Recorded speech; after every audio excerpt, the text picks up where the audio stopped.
God, the way they so much lay emphasis that the way they so much lay emphasis on tithing, that is what is driving a lot of people crazy. That, of course, the Bible didn't say you must. It says bring a tithe into the store. It didn't say you must. So it is when you have that you give your tithe. If you don't have, you shouldn't give your tithe. And also, you made mention, so I don't know if that is clear. Yeah, I don't know if that is clear. Yeah, okay, the Bible recognizes payment of tithe. That is clear. Now, the issue is that I was once in a set of people.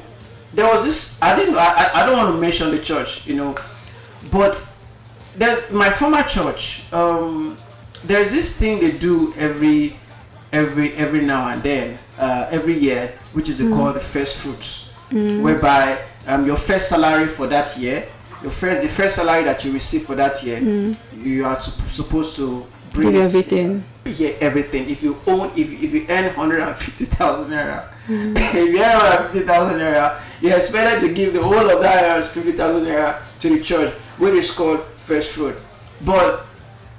And when others are giving their first fruit and I did not give, I felt guilty. But as I begin to mature in Christian in the things of the spirit, that guilt was no longer there, because there is no way that says that in the Bible that if I don't give, I will go to hell. There's no way that says in the Bible. Even Jesus said, give and it shall be given unto you. Perfect. But it didn't say that if you don't give, you will not go to heaven. It didn't say that if you give, you will go to heaven. Payment of tithe does not guarantee you heaven. Giving offering does not guarantee you going to heaven. If you don't give offering, it does not disqualify you from going to heaven. So I think it has to do with your mind. Between you and God, actually. Between you and God, yes. It is between you and God. There are some days I don't give offering every day, and that doesn't change my status with me and God. You understand? So I want to urge Christians that if you don't give offering today in church and everybody else are giving offering, that doesn't mean that you've missed heaven. That doesn't mean that God is not happy with you. When you have, the day you have, give. And also, the Bible even said that we should not give grudgingly. You understand? The Bible said that we should not give grudgingly. And you made a scenario, you painted a scenario earlier that says that okay, everybody is giving offering in church, and my last card, my last card. So it depends on the level of your faith. If you think that this your last 500 naira that you have, you are giving it to God. You are giving it. Of course, God does not receive money. You are giving it to church, and you think that, okay, God, this is my last money. I said I'm giving it to you in obedience to your word. Please let there be somebody that will favor me this week. So I mean, that is that. But if you are the type of person that last 500 naira or that last 1,000 naira is what you have, and you don't have faith in that giving, and you get that last card, that day. You'll be dead hungry that day. So don't try it. So it depends on the level of your faith. We operate at different levels. Just like those of us who are going to school, there are some people who are A class, who are first class students. There are some people who are second class students. There are some people who are second class upper. So it depends on the level of office. So don't follow that person that has the last card in his or her purse and gave it. You might not know what that person has done. That person might have prayed on that money, saying that, God, this is my last money I am giving in the church, because you command, because you expect us to give. This is my last money I'm giving. I expect a miracle to follow after I have given. That person might have prayed, but you are having that last card and you did not pray, and just because somebody said give and you gave, that is where you enter one chance.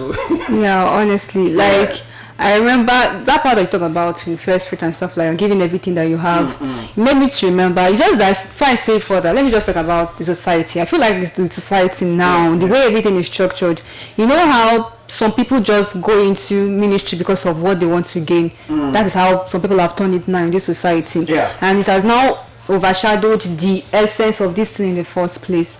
I remember years ago when I watched the autobiography, like Mount Zion did a particular movie of Pastor Deboye's childhood up to his ministry age. Yeah, his biopic. Okay. So in the movie, there was a particular part where he and his wife were, they were going to the Redeemed Church at the time, and then the pastor said to all the congregation that by next week, that they should how did he put it? They should bring all the money in their account to the church. That I can't imagine you shall put it sharp. So he and his wife, that's the pastor. Yes, Pastor Adeboye and his wife went home. Like it's his story. Do you understand? So that means that what happened to him in real life. So it was his biography. So he and his wife went home. They went to withdraw all the money they had in their accounts. They did it joyfully, and then they got to church the next Sunday. They did it joyfully. Yes, they did it joyfully. So when they got to church the next Sunday, the pastor was like, so who are those? Like, I told you to call me all your life savings last week. So who are those that did that? Yeah. So of all the congregation, it was only Pastor Adeboye and his wife that stood up. And when they stood up, they were like, when they felt like maybe people too want to do it now. So when they were about to stand up, they were even smiling. So when they stood up, I found that everyone is seated, only them is standing. They felt like that facial expression was giving like maybe they're like stupid for doing that kind of thing.